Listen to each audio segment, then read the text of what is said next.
வந்து இப்போ வந்து ஃபுல்லாகவே அது விஜய் தான் காரணம் அப்படிங்கிற மாதிரி சொல்கிறாங்க. அது எப்படி பார்க்குறீங்க? அதெல்லாம் சும்மா கதை, அதெல்லாம் பொய் கதை. அதெல்லாம் வேணுக்குனே ஒரு 40 உயிர் 50 உயிர் சாவடிக்க பார்ப்பாங்களா யாராக இருந்தாலும்? அவங்க கட்சி ஆளு அவங்க சாவடிக்க பார்ப்பாங்க. ஏன்பா நீ என்ன சொன்னாலும் அவன் தான் வருவான், வீட்டுக்கு தான் வருவான். நீ ஒன்றுமே பேச அவன் என்ன கலாட்டம் பண்ணான் சரி, அவன் 50 பேரை சாவடி சரி 20 பேரை சாவடிச்சான். ஆனால் அவன் வர்றதுனால சாவடிக்கலாம்.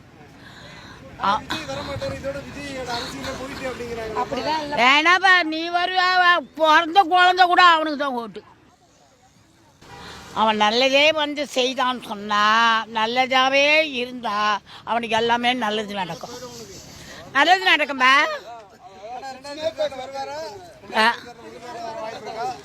எப்பா ஆண்டவனுடைய ஜெயில் கட்டாயமாக வருவான். நான் சொல்கிறேன் பெரிய மனுஷி. ஆமாம்பா கட்டாயமாக வருவான். அவனுடைய ஆளுங்களை பழி வாங்குறாங்க ஜனங்க.